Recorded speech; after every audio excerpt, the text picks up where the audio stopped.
नहीं तो आपके पास कई काम थे। कई लोग तो घरों में बैठे हुए भी हैं, सुन भी रहे हैं, परंतु नहीं आ रहे हैं, बहाना बंद है। क्यों? क्योंकि माँ भगवती की कृपा है। और आती हुई है जब माँ भगवती की कृपा मई चुंबक उन्हें खींच देती है, तभी जो यहाँ पर विराज रहा है।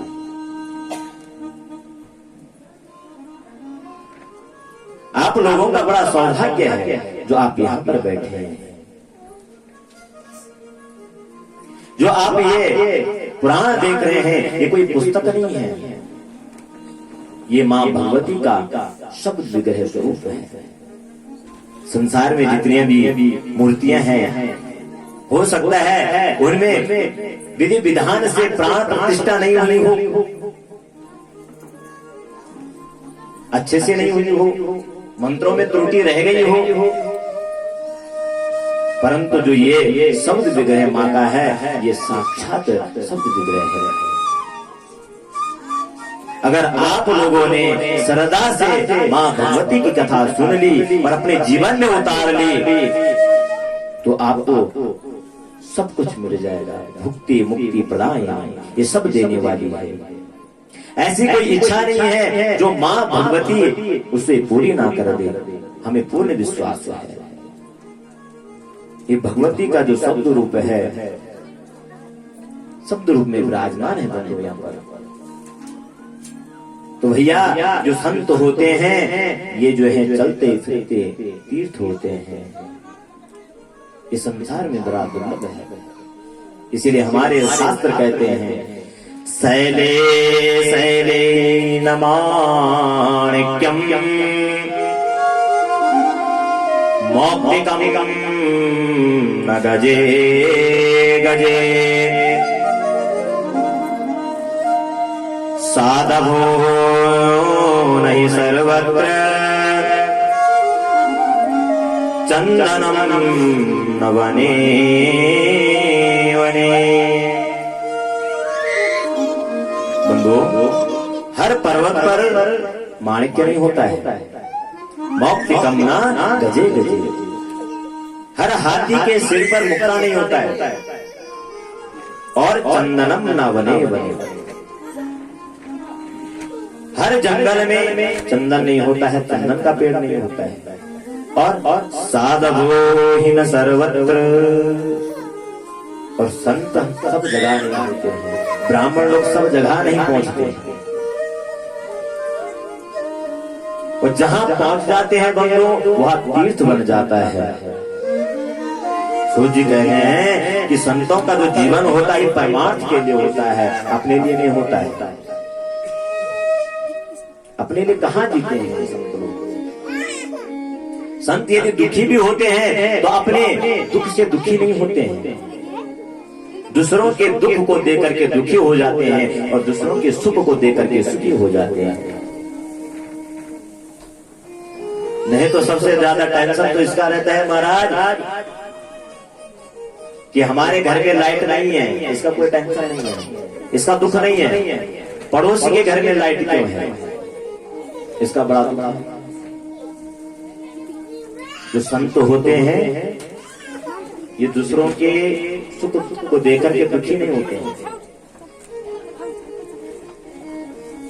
दूसरे के दुख को देकर के दुखी हो जाते हैं। और सूत जी कह रहे हैं, बताओ क्या सुनना चाहते हैं? सूत सूत महाभाग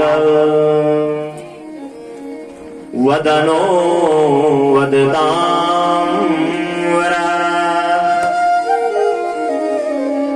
केति संतत पुराणं हि विधि सर्वणे च कहा। सौनक जी बोले, गुरुदेव कोई ऐसा पुराण है कि जिसके श्रवण करने से भुक्ति मुक्ति सब प्राप्त हो जाए? यदि है तो कोई सुनाइए। तो सूत जी कह रहे हैं कि सौनक जी एक ही पुराण है केवल, जिसके श्रवण करने से जो है भुक्ति मुक्ति मिल जाती है। मनुष्यों के संपूर्ण कार्य सिद्ध हो जाते हैं, केवल एक ही ग्रंथ है। बोले कौन सा? बोले श्रीमद् देवी भागवत महापुराण। बोले श्रीमद् देवी भागवत महापुराण की।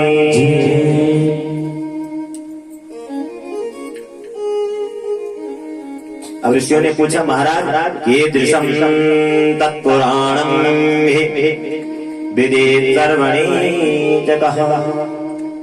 महाराज इस पुराण के श्रवण करने की क्या विधि है और इस ग्रंथ की रचना किसने की? और प्राचीन काल में ये सर्वप्रथम किसने श्रवण की और किसने सुनाई? और क्या उनकी जो मनोकामनाएं थी वो पूर्ण हुई कि नहीं हुई? जरा सुनाइए। तो सूत जी कह रहे हैं कि इस ग्रंथ की रचना भगवान वेद व्यास जी ने किया है। विष्णु राम सो मुनिर्जाता सत्यवत्याम पराशरा।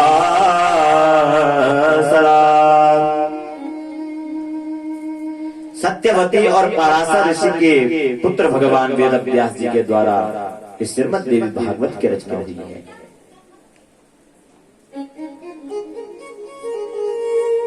और उसी ग्रंथ की मैं आपको जो है कथा सुना रहा हूं। और इस ग्रंथ की महिमा आगे सुनिए। नवाह यज्ञे संपूर्णे परीक्षित भूपतिः दिव्य रूप धरो दिव्या सालोक्यम दक्षिणादगा।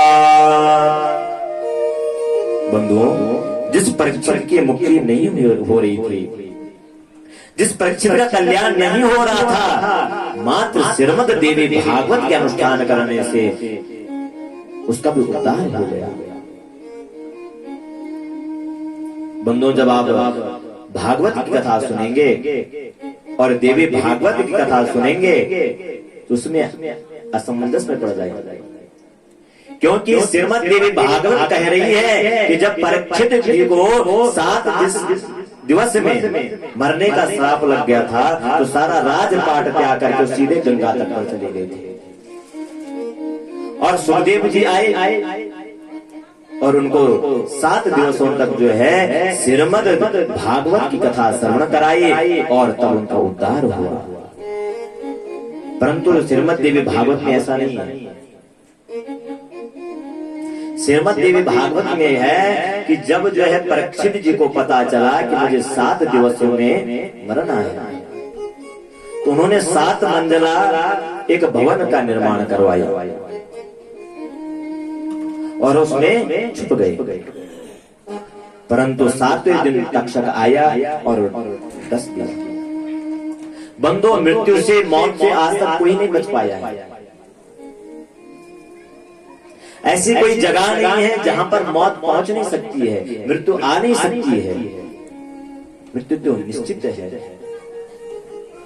जब महाराज परीक्षित की मृत्यु हो गई उसका कल्याण नहीं हुआ, क्योंकि कर्मकांड कहता है कि जिस व्यक्ति को सांप ने डस लिया हो उसका दाह संस्कार नहीं किया जाता है, उसको अग्नि नहीं देते हैं, उसको जल में प्रवाहित किया जाता है।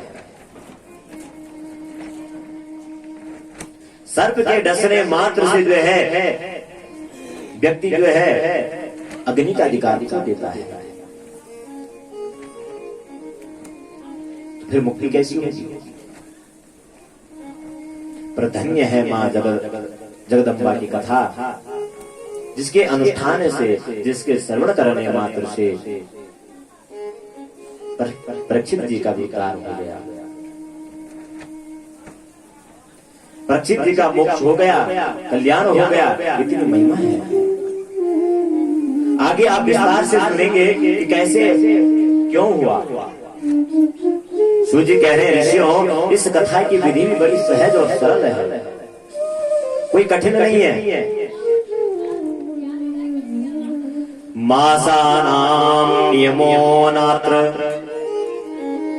दिनानां नियमोऽपि न सदा सेव्यं देवी भागवतं नरे। देखो वैसे तो देवी भागवत का जो अनुष्ठान होता है 9 दिवसों के लिए होता है। क्यों होता है? क्योंकि मां भगवती का भी जो है 9 रूप है, इसीलिए 9 दिवसों का जो है श्रीमद् देवी भागवत होता है। 7 दिवस की श्रीमद् भागवत कथा होती है और 11 दिवसों के लिए शिव पुराण होती है। परंतु देवी भागवत कितने दिनों की करनी चाहिए? असमंजस में पड़ जाते हैं महाराज, क्या होगा?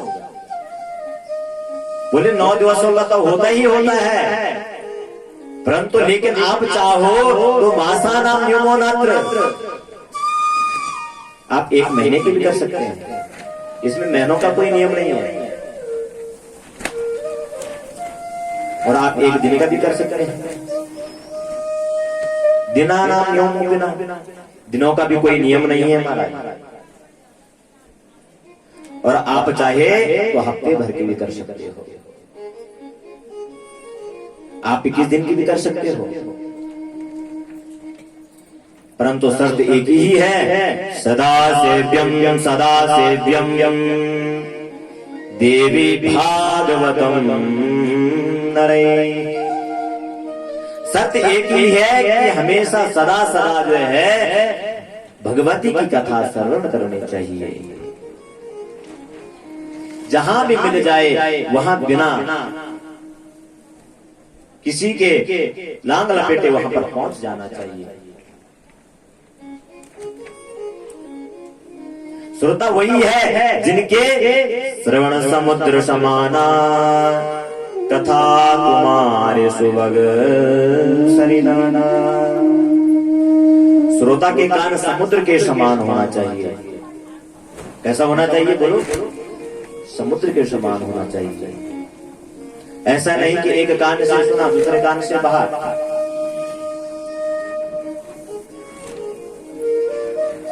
महाराज क्या होता है कि कथा जब पूरी हो जाती है, संपन्न हो जाती है, जब हम उठते हैं तो अपने कपड़े झाड़ देते हैं, तेरा तुझको अर्पण क्या लागे मेरा।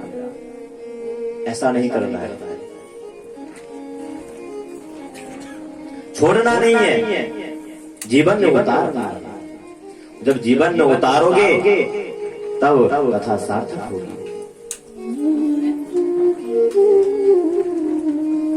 अगर केवल सुनोगे तो कल्याण नहीं होगा, जीवन में उतारोगे तो ही कल्याण होगा। और सूर्य जी कह रहे हैं ऋषियों, सदा सेव्यम देवी भागवतम नरे। जितनी हो सके तो प्रत्येक दिवस जो है, प्रत्येक दिन जो है कथा श्रवण करने के लिए आना चाहिए। जो कई लोग बोलते हैं महाराज 1 दिन चले गए, कहीं कहते हैं कि 1 दिन चले जाएंगे। ऐसा नहीं, बड़े भाग्य से यहाँ भगवती की कथा रूपी गंगा हमें मिली है अवगाहन करने के लिए। क्योंकि सबसे दुर्लभ तो यह है कि मनुष्य जीवन मिलना, और उससे भी दुर्लभ है कि भगवती की कथा। वो माँ भगवती की बड़ी कृपा है जो हम सब लोगों को भगवती की कथा सुनने का भी सौभाग्य मिला है। इन 7 दिवसों के लिए माँ भगवती के अनेक चरित्रों का आप श्रवण करेंगे। बंदों, जब यहाँ पर आप बैठे तो आप सावधान होकर के बैठे। जब कथा विश्राम में हो जाए तो आप फालतू यहाँ पर ना रहे, क्योंकि जो यहाँ पर विराजी है साक्षात भगवती विराजी है। इन 7 दिवसों के लिए अपना खान पान, रहन सहन सही रखना चाहिए। ऐसा नहीं कि कथा भी सुन रहे हैं और मुंह में कुछ लिए हुए खा भी रहे हैं, पी भी रहे हैं। ऐसा नहीं, पवित्रता के साथ यहाँ पर बैठे और कथा श्रवण करिए। सूर्य जी कह रहे हैं कथा सुनने से क्या क्या फायदा होते हैं वो भी बता रहे हैं। अपुत्रो लभते पुत्रम दरिद्रो धनवान भवेत्, रोगी रोगात् मुच्येत,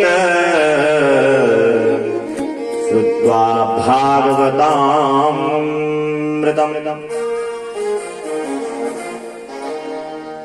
देवी भागवत की कथा श्रवण करने से अपुत्रो लभते पुत्रम,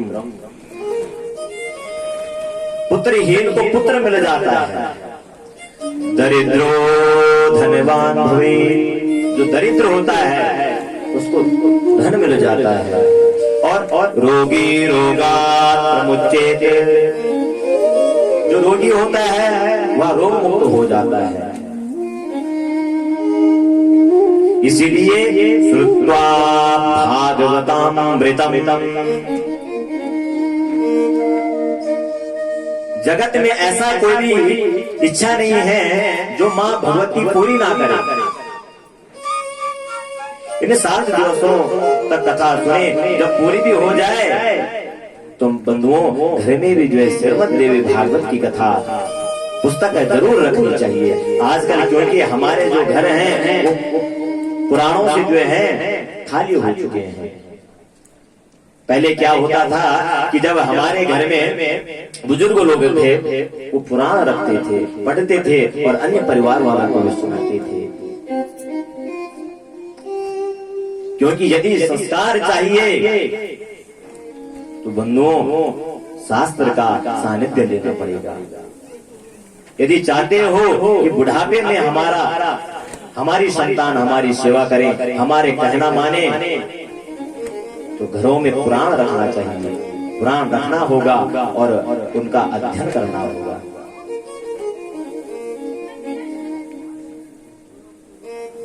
क्योंकि आज हमारे घर जो हैं पुराण से विहीन हो गए हैं।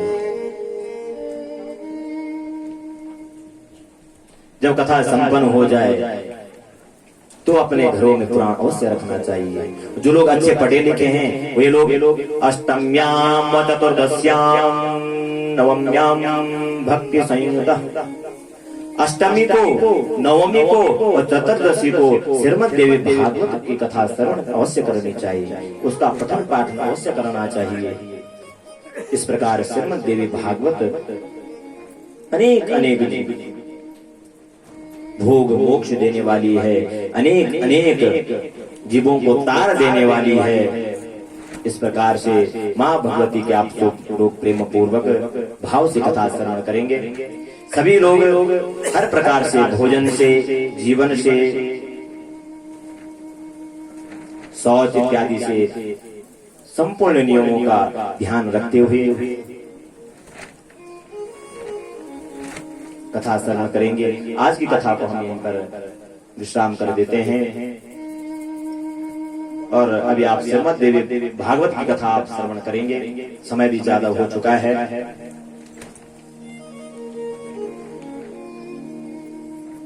आइए एक भजन के माध्यम से अपनी वाणी को विराम देते हैं। बोले श्री कृष्णचंद्र भगवान की। बांके बिहार की देख छटा, मेरो मन रह गयो लटा फटा। बांके बिहार की देख छटा, मेरो मन रह गयो लटा फटा। बांके बिहार की देख छटा, मेरो मन रह गयो लटा फटा। बिहार की देख छटा, मेरो मन रह गयो लटा फटा। लटा फटा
तो कोई बता दे उसका पता मेरो मन रह गयो लटा पटा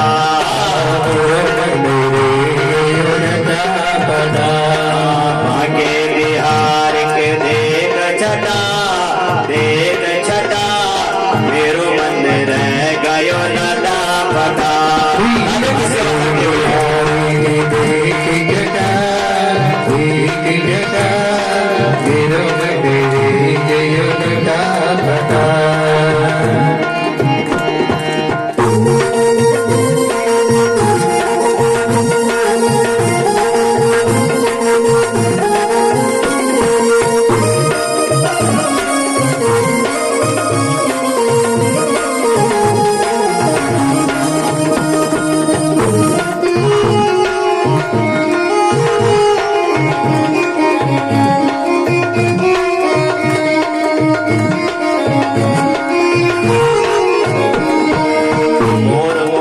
श्यामल तनधारी